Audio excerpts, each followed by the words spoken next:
tentukan tension ya, atau S atau tarikan pada masing-masing beltnya ini. Nah, kalau kita lihat dan kita perhatikan dari tampak depan dari penampang belt ini, kita bisa lihat ya, kita bisa buat diagram perhitungan belt conveyornya.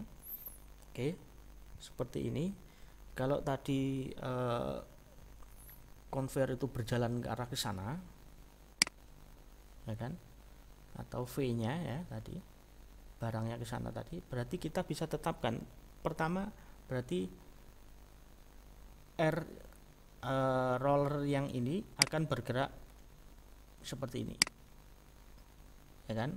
Nah, berarti kita tentukan terlebih dahulu S ya. Berarti di sini ada tarikan, kita namai di sini S1, kemudian di sini ada S2. Kita perhatikan titik-titik kritisnya.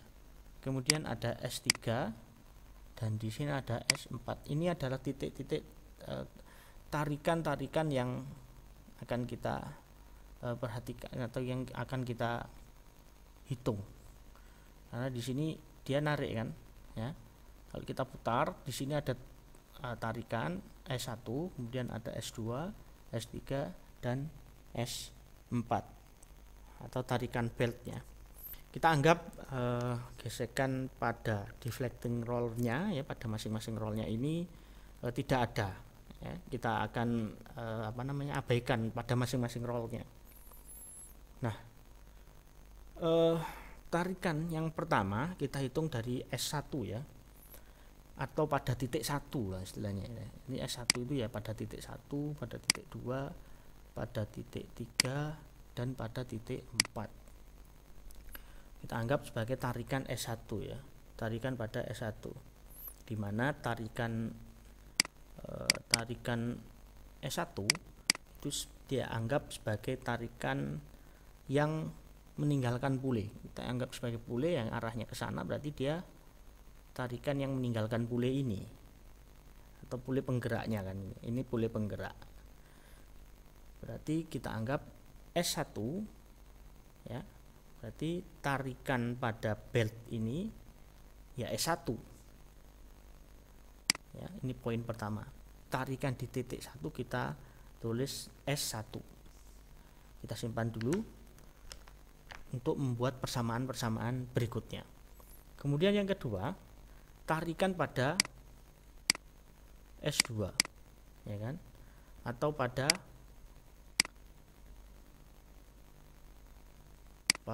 titik 2. Nah, S2 berarti ada di sini.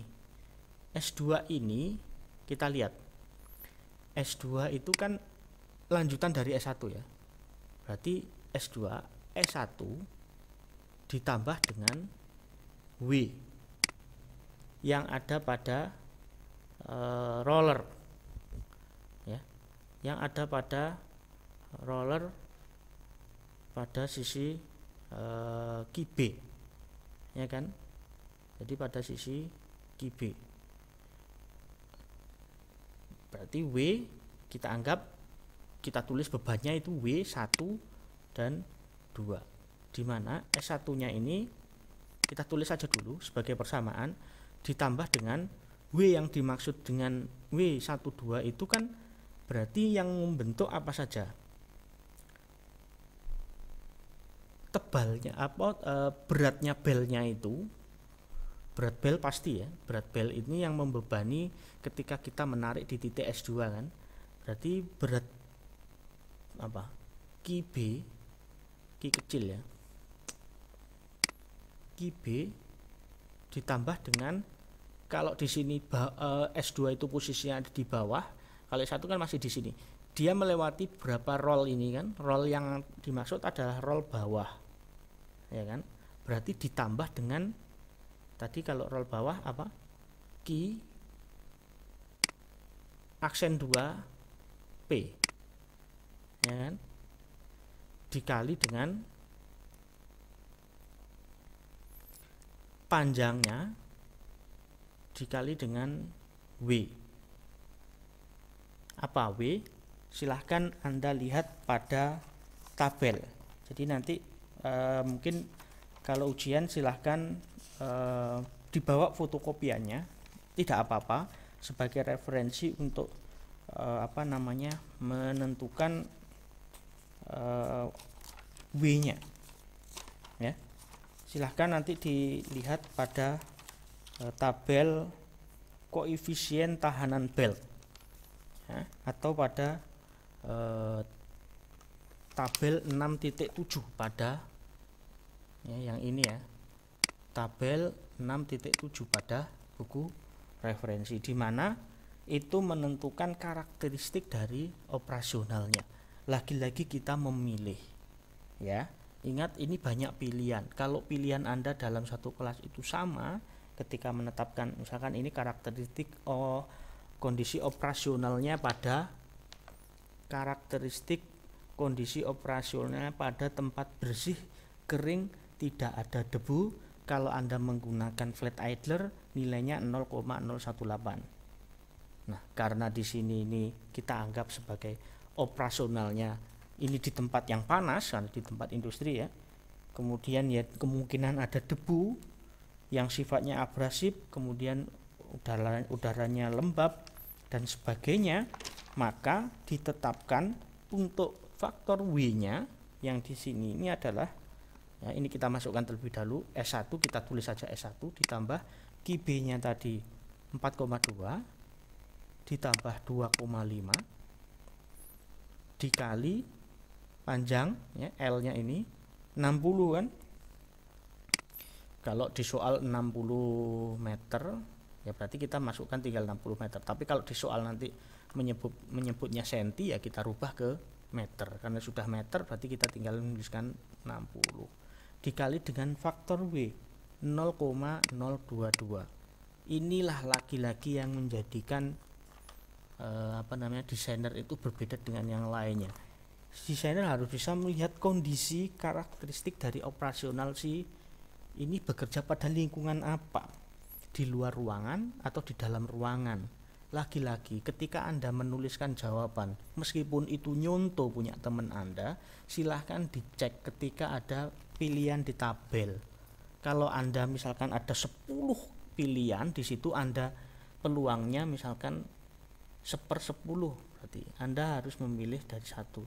Tapi kalau semuanya dalam satu kelas itu sama pilihannya, oh iki kudu 0,022 rek, mbuh tekan di, itu yang saya salahkan ya, seperti itu. Makanya silahkan nanti ketika Anda memilih, sekali lagi ini pilihan yang keberapa ini tadi ya, berarti Anda harus menetapkan sendiri ya. Kalau di sini ini nilainya 0,22 ya.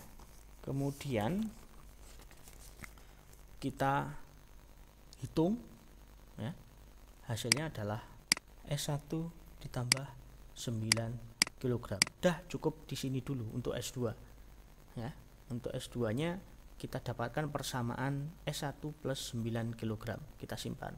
Kita beralih ke S berikutnya atau model tarikan yang berikutnya pada titik 3. Jadi ini tarikan pada titik 3. Oke. Pada titik 3 ini terjadi gesekan ya. Karena 3 itu posisinya di sini, sedangkan 2 di sini. Berarti ada kemungkinan ini kontak. Jadi S3-nya kita tuliskan sesuai dengan ketentuan. Kalau ini pule dengan belt itu bergesekan, misalkan antara sama kayak kontak sprocket dengan drum itu ya.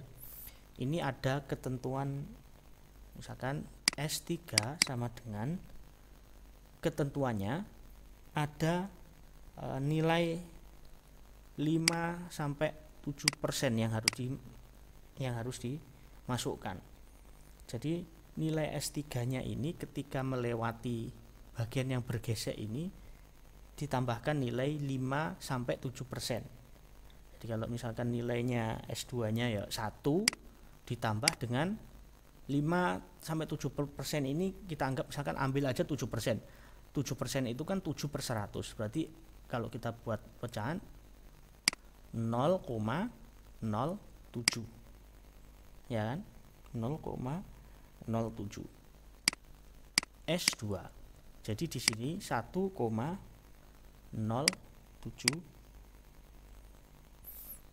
S2. Boleh dimasukkan untuk yang S2-nya jadi berapa? 1,07 S2-nya itu kan sama dengan S1 ditambah 9 kg. Berarti ini bisa jadi dikali dengan S1 ditambah 9 kg. Ini kita jadikan koefisien S1 semuanya supaya nanti mudah dihitung. Jadi S3-nya ini bisa kita dapatkan 1,07 S1 ditambah 10 kg. Atau kita bulatkan ya. Jadi ini kalau 9 kita bulatkan ke atas supaya nanti ini pendekatan ya, lebih mudah, 10 kg. Kemudian yang terakhir ada di titik 4 nih, ada di titik sini nih. Bagaimana menetapkan ini? Ya hampir sama dengan ketika kita melewati dari S1 ke S2 kan, dari S3 ke S4. Cuma sisi yang dimaksud ini adalah sisi kencang atau sisi idler yang kencang tadi. Jadi di sini S4-nya sama dengan S3 ya kan, ditambah, kalau tadi saya menggunakan istilah W1 dan W2, berarti sekarang W-nya beratnya itu 34 ya, 34 ditambah dengan WPL ya, dengan PL. Nah sebenarnya untuk yang T4 ini saya hapus dulu, maaf, ini saya ulangi lagi. Sebenarnya di T4 ini ada dua kemungkinan ya.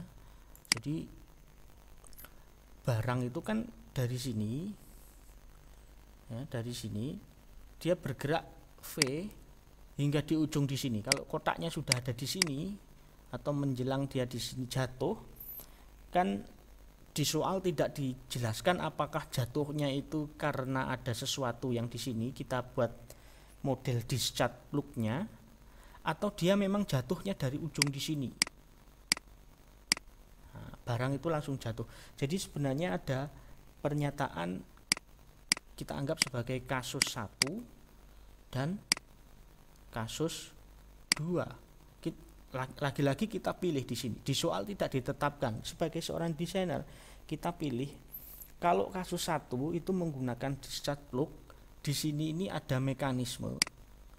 Ya, di sini ada mekanisme yang membuat si barang unit-unit ini akan jatuh di sini.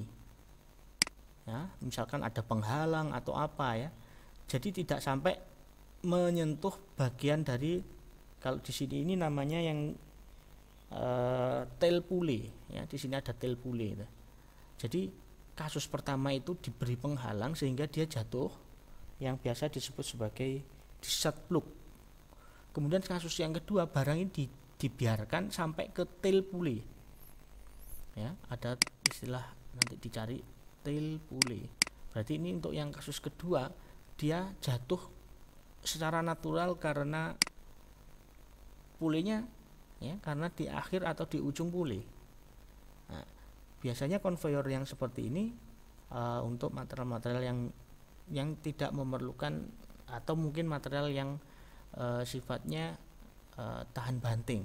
Tapi kalau yang di model misalkan dari sini sudah dipindahkan ke konveyor berikutnya atau dipakai buat discharge plug ya, berarti harus menggunakan contoh perhitungan untuk kasus 1. Misalkan untuk kasus 1 itu dinyatakan dalam S3 ditambah dengan, nah tadi saya menyebutkan W3 kemudian ditambah dengan WPL ya. Plug tadi di sini ini alatnya itu misalkan discharge ya. Discharge plugnya ini dibuat beratnya menjadi WPL, plugnya itu kita buat PL. Nah sehingga S3 sama dengan,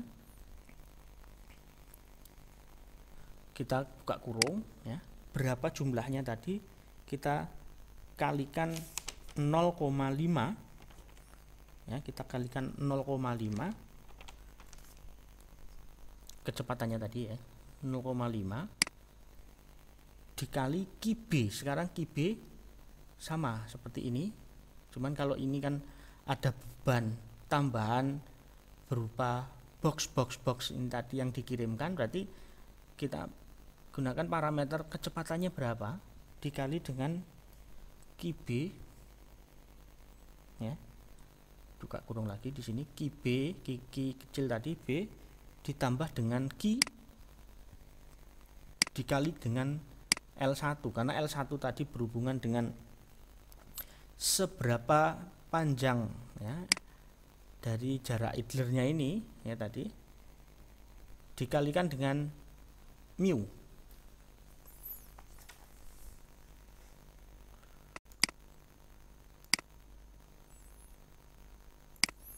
Dikalikan dengan mu ya, kalikan dengan mu 1, kemudian ditambah ini 0,5 dikalikan lagi dengan kecepatannya, tapi ini untuk yang L2 ya, dengan cara yang sama, berarti Q kecil B dikalikan ditambah Q, kemudian dikalikan dengan L2 dikalikan dengan mu, dikalikan dengan W ya. W ini adalah faktor sama dengan di sini faktor W, lihat di tabel 6.7. Nah, kalau kita lihat, kita persingkat ya, ini nanti bisa dicek di mana di buku. Ini 1,07 S1 ditambah 209,4 kg hasilnya. Nah, ini untuk kasus yang pertama.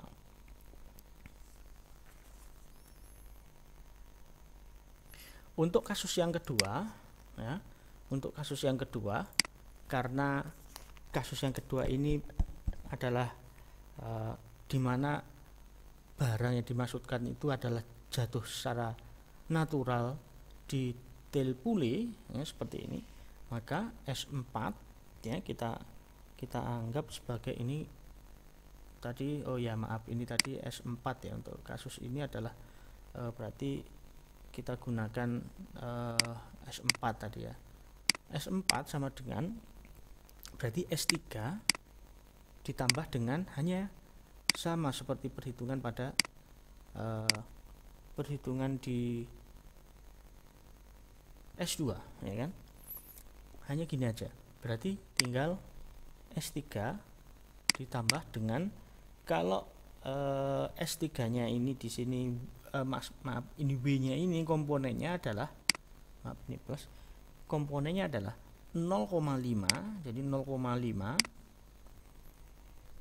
dikali dengan Q kecil B ditambah dengan Q tadi ya, kemudian ditambah dengan, karena di sini adalah sisi atas idlernya, berarti kita harus tahu beratnya ketika jaraknya ini yang kalian desain tadi sudah selesai. Jadi ketentuannya adalah Q kecil aksen ya, yang tadi aksen adalah bagian bawah ya, yang ini, tapi kalau yang aksennya satu ini bagian yang atas, kemudian dikali ya di sini, kemudian dikali dengan panjangnya dikali dengan faktor W, sama seperti pada menghitung S2. Cuma kalau yang ini adalah yang dimaksud adalah bagian pule yang ini, kalau yang ini Q aksennya satu ini adalah bagian pule yang atas ya. W sama dengan ini, jadi dilihat di tabel 6.7. Nah, sekali lagi Anda boleh memilih kasus 1, boleh memilih kasus 2. Silahkan nanti dicermati ya, barang yang dibawa apa, dengan argumen misalkan kalau bulk itu tadi berarti materialnya keras, misalkan tidak mudah, kalaupun dijatuhkan tidak mudah rusak. Berarti ketika Anda mendesain boleh menggunakan kasus 2, tidak memerlukan peralatan tambahan misalkan seperti discharge plug untuk menjatuhkan barang. Nah, kalau sudah, silahkan nanti bisa dilihat hasilnya. Jadi secara keseluruhan nanti hasilnya akan mendapatkan 1,07 S1 ditambah 210,2 kg. Ya, seperti ini. Oke, saya lanjutkan. Nah, pada kasus ini dicontohkan kita menggunakan kasus yang kedua ya, atau kita anggap ini jatuhnya di sini ya, bendanya jatuh begini ya, di sini. Jadi kita gunakan kasus kedua di mana persamaannya adalah untuk yang S4 sama dengan 1,07 S1 ditambah 210,2 kg. Nah, ini kita catat terlebih dahulu.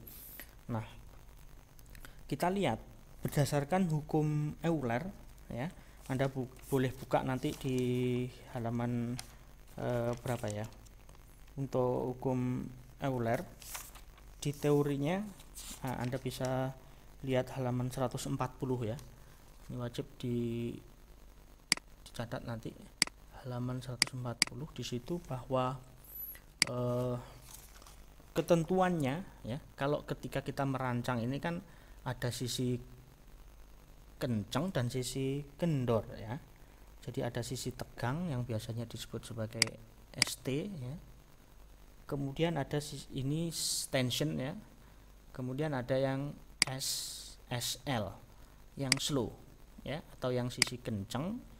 Yang ini kencang, yang ini kendor. Karena arahnya tadi seperti ini, berarti ini penggeraknya. Jadi kalau ini digerakkan, ini akan mengakibatkan sisi yang atas ini kencang, yang di bawah ini kendor. Nah, ketetapannya ketika kita merancang seperti ini, sisi kencang itu angka S-nya tidak boleh melebihi sisi kendor, atau dengan kata lain ST yang tadi itu kurang dari sama dengan, harus lebih kecil nilainya dari SL atau slow atau kendor ya, dikali dengan E mu alfa. Ingat ya, ST itu tidak boleh lebih dari sisi kendornya dikali dengan E dipangkatkan mu dikali alfa. Nah, dengan ketentuan sudut alfanya itu dalam satuan radian. Dalam satuan radian. Ya. Di mana, maaf, saya tulis lagi.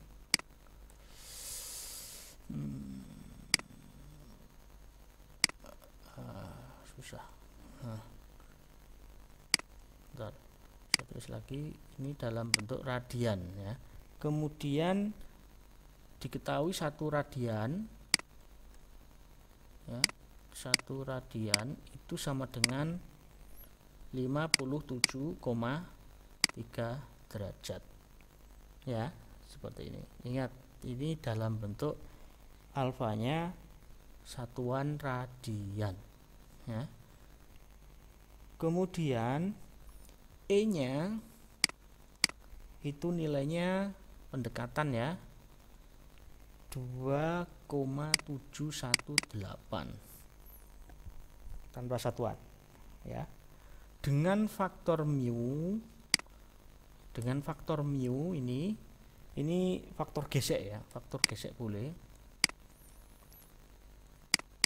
faktor gesek puli yang ada pada halaman 140 tadi, bahwa ketetapannya adalah masing-masing kontak dengan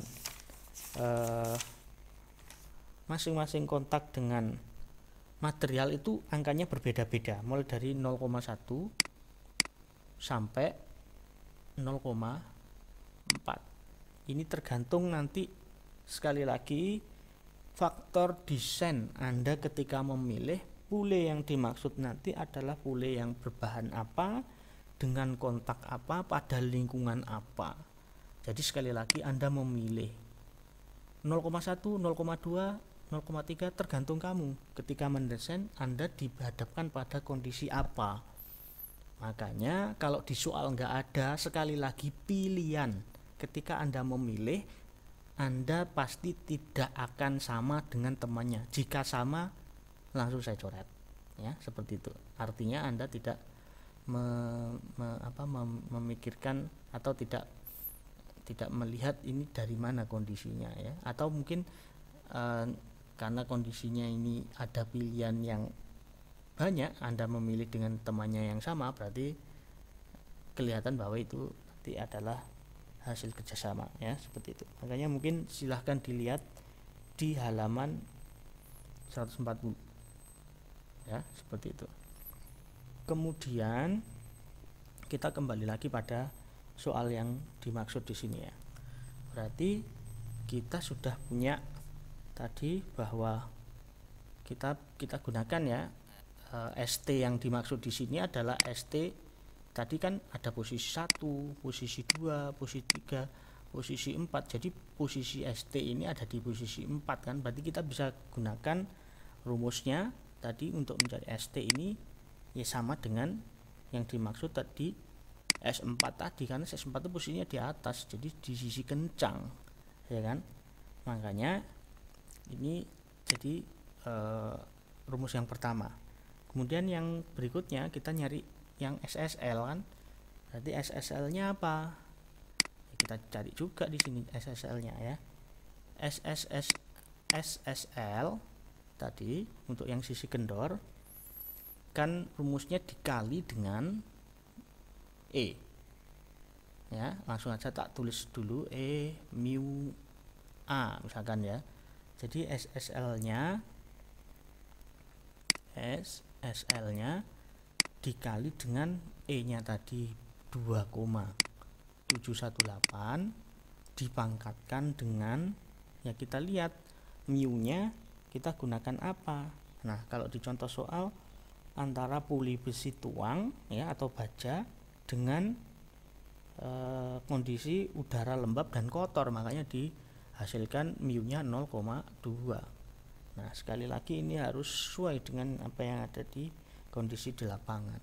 Kemudian dikali dengan alfa. Sekali lagi alfa adalah bagian dari sudut kontak, ya. Jadi sudut kontak itu apa? Bisa lihat di sini. Nah, ini adalah sudut kontak. Coba dilihat di gambar 68. Posisi dari pule tadi atau desain dari perencanaan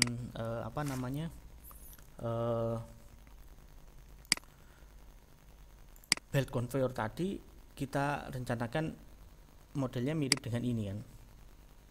Nah, sudut kontak yang dimaksud kalau kita model seperti ini, sudut alfanya adalah sebesar 210 sampai 230 derajat.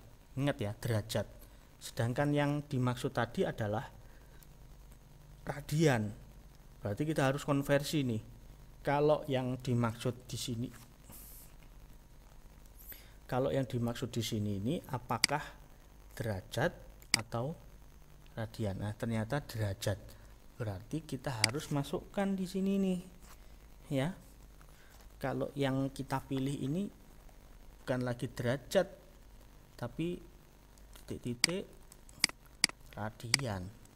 Nah, kita pilih misalkan boleh pakai 210, 215, ini kan antara, ya. Jadi kamu boleh pilih lagi. Sekali lagi Anda memilih lagi.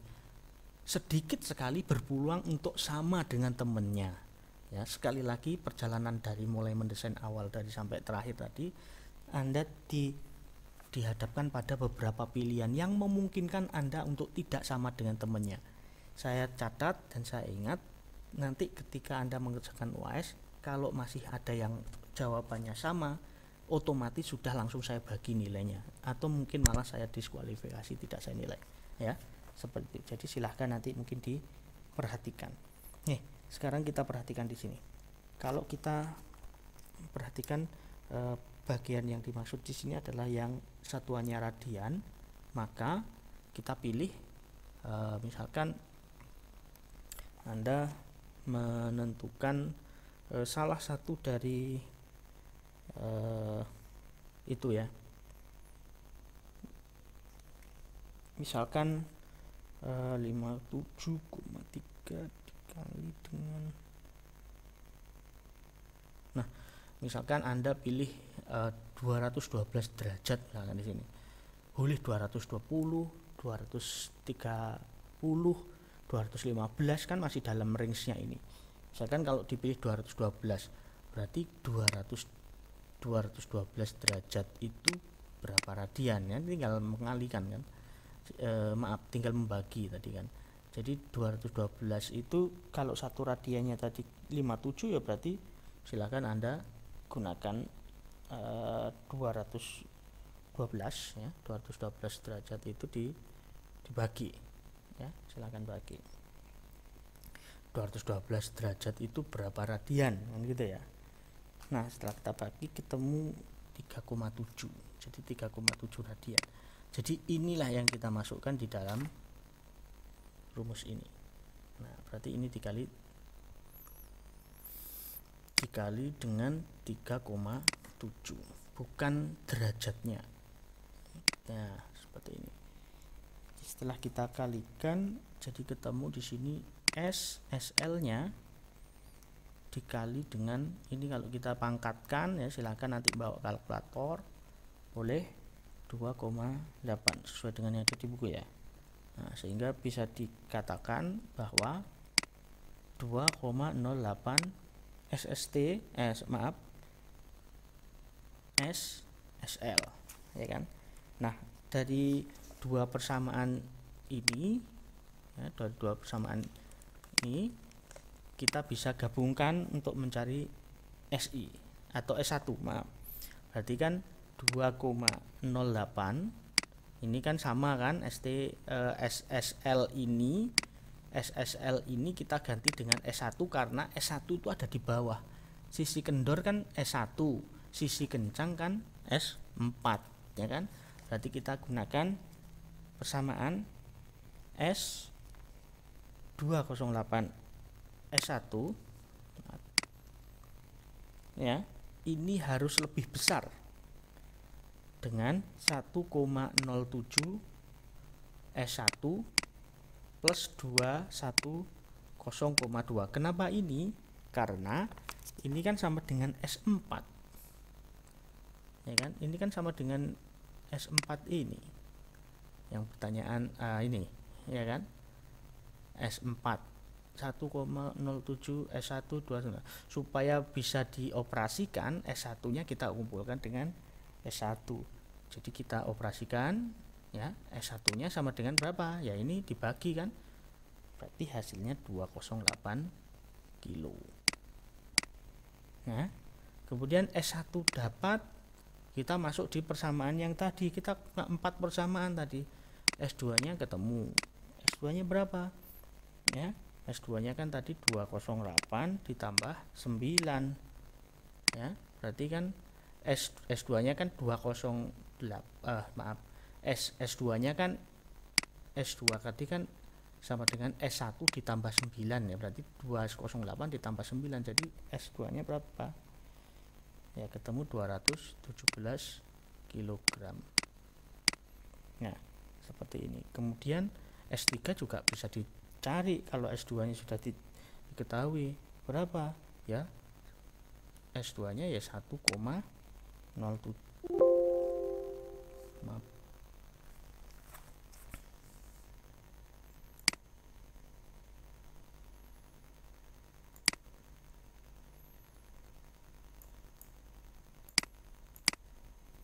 jadi S3 nya tadi bisa dicari dengan S3. Nah ini 1,07 tadi ya, 1,07 dikali 208 ditambah 40 seperti yang ada pada persamaan yang kita buat di awal tadi, 2232,6 kg. Kemudian S4 juga bisa dihitung.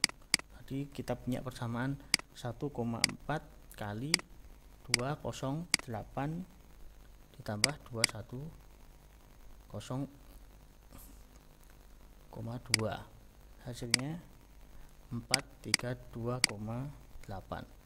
Jadi semuanya bisa dihitung, S1, S2, S3, dan S4. Setelah itu kita bisa gunakan persamaan untuk mencari total secara keseluruhan dari W dari S1, S2, S3, dan S4 yang kita tambahkan. Nah, berikutnya setelah S1, S2, dan S3 tadi S1, S2, S3, S4 nya sudah dicari, berarti kita tinggal menetapkan tarikan bulenya, ya kan? Kita tarikan bule itu bisa dihitung dari, kalau tarikan bule itu berfungsi sebagai roda gigi, ya kan, sama kayak kita menarik bule, ya, kemudian kayak kita menggabungkan beberapa roda gigi pengencang dan penggerak, ya, pada konveyor itu, maka ada kompensasi yang kita harus berikan, yaitu sebesar 3-5%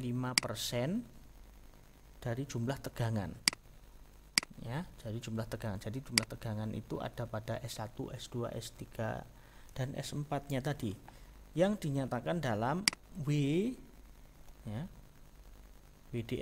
ya, sama dengan, atau pendekatannya, kalau misalkan ada pertanyaan seperti ini, Anda boleh gunakan 3, gunakan 4, 3,5, 5, ya kan.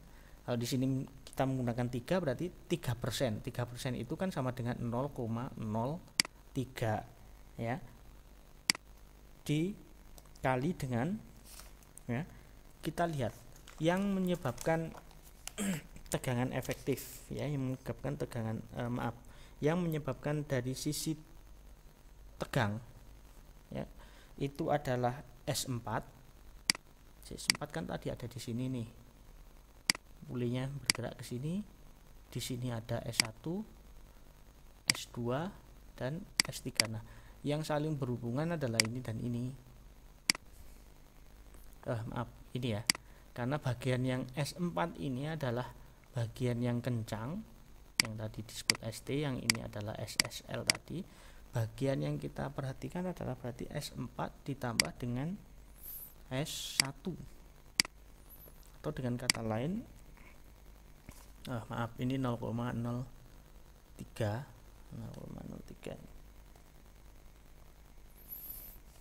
kemudian dikali, ya, jadi ini 0,003 dikali S4 nya itu tadi ketemu 432, ya, 8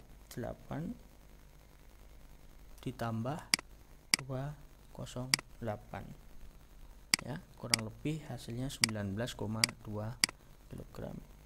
Kemudian kita juga nyari tegangan efektif, ya.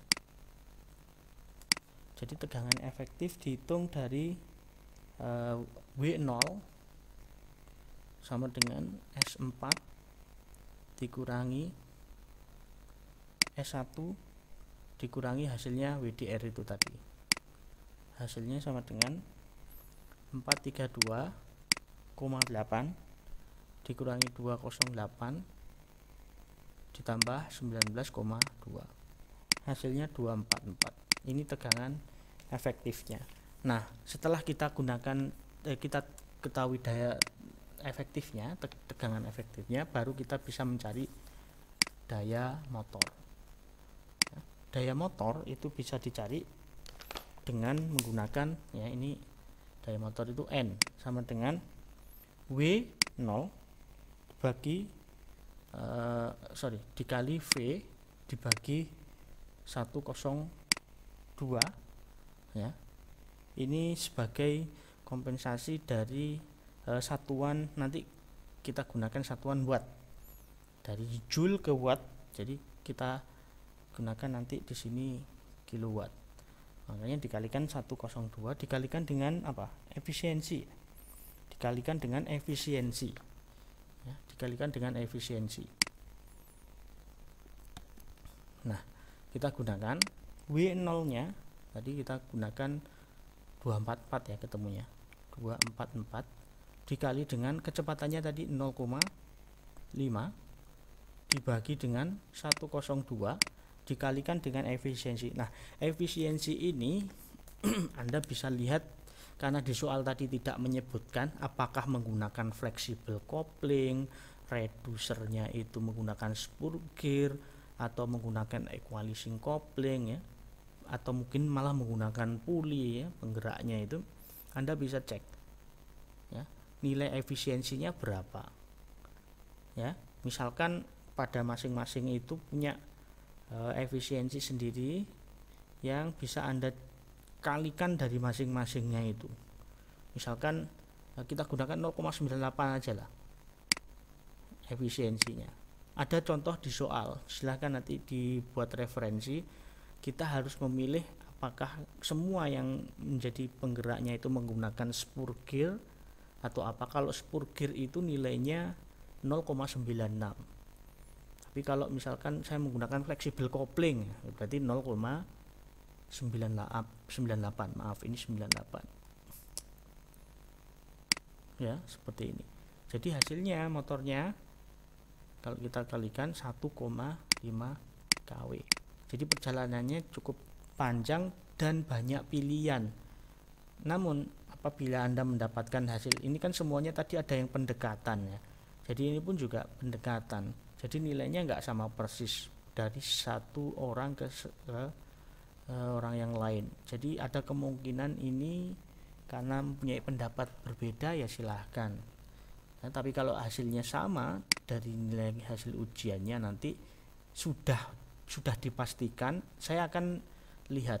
Jadi hasilnya kalau misalkan 1,5 misalkan dari satu kelas kok semuanya sama 1,5 dengan cara misalkan share jawaban lewat WA atau apa, tidak akan saya koreksi, langsung saya kasih 0. Kalau saya kasih 0 artinya itu tidak lulus. Ya.